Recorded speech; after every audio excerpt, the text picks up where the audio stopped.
welcome back to Colorfully Playing the Piano. Today we're going to talk about some musical instrument families and how you can make a musical instrument family sound kit for your students. Let's dive right in. I have each of my items in this paper bag, and I like to let students kind of take it out and discover and explore what they might be, but I will show you through each family and how I presented it. So I often like to introduce woodwinds first because that's pretty simple to describe. Ask them, what does wind make you think of? Oh, air and wind. So anything that you blow air through. So I have a straw here, and what I have them do is this side is flat, and I say, blow through the top of the straw where it's flat and see if it makes any sound.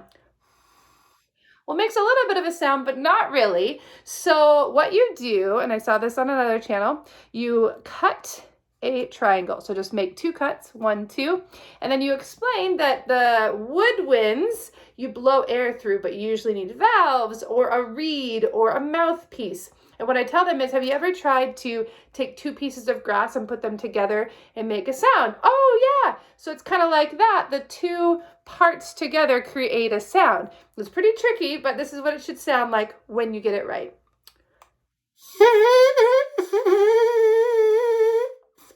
So it's really fun. Some of the kids were able to do it, some of them not. I noticed that if you kind of push this together in your mouth a little bit, you get that sound. So experiment with that. This is a woodwind. You could, cut holes in it and explain that and see if that makes a difference. And it's pretty cool. With the woodwind, however, so I explained that woodwinds have reeds, sometimes a double reed or a single reed. And then I also have them think about, I say, have you ever tried to blow on the top of a water bottle or a bottle and make a sound? That's also the way that you can make a sound of your instrument. So I'm sure you could do that. You could add that component. I didn't because I made this available in a bag. Next, I have them say, I talk about percussion, and we say you hit, scrape, or shake, or tap percussion instruments. So what do you think in your instrument kit could be a percussion instrument? And so then generally they would pull out their Dixie cup. And I also added a spoon, and so the kids, generally can tap the spoon like a drum. You can show them how they can make a sound this way, scrape. So then you would talk about, how do you make a percussion instrument? You could put 2 spoons into the bag too, and they could make a percussion instrument this way, scraping it. It doesn't work quite as well as your traditional spoon instrument, but you could talk about that if they were metal spoons. Now, this is a really fun one. I love this. Brass instruments, you make the sound by buzzing.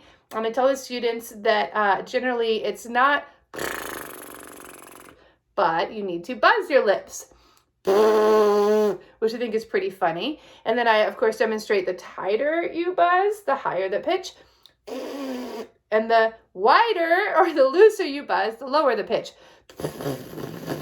If you've played any brass instrument, you've had a little bit of practice at that. The tuba requires a little bit less tight of a buzzing of your lips than the trumpet or the French horn, for example. So I realized that on the Dixie cup, if you have students buzz on the back of the cup, if they figure it out, then they can actually make a sound just like they do with a brass instrument, and it sounds like this.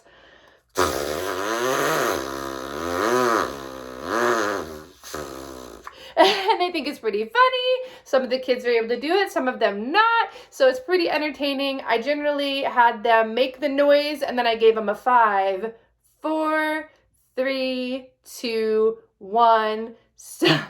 Because some of the kids, they just make their loud noise proudly, and then some, just are not a fan of hearing a brass instrument like that. Again, it's to get them to explore how we make sounds on all the different instruments. The last one would be our string family. Now, I thought about doing a string, but the rubber band works really well. The only thing you need to do is make sure that you remind the students that they're not supposed to throw it at their neighbor, right?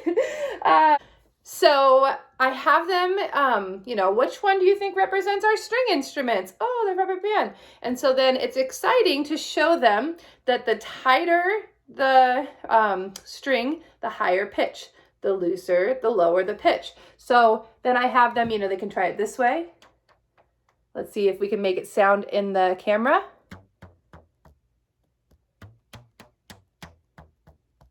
And it's pretty cool if they hold it up to their ear. I noticed, since I gave them a spoon, if I have them put it on a spoon like this, again, kids are gonna wanna do this, bing! So you have to present that first, or just know which classes you can do this with and which not.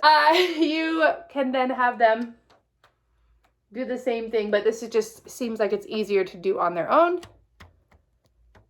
And then you can hear the different pitches. So yeah, I hope that helped give you a fun activity. I did this and I presented this with a PowerPoint where we went through, each of the instruments family so they could see what I was talking about and some instruments, and they heard what they sounded like as we did this lesson. So it was super fun. I know the students really enjoyed it, and I hope that your students enjoy it too. Let me know if you have any other ideas that you have done to create sound to teach the instrument families in music. See you next time.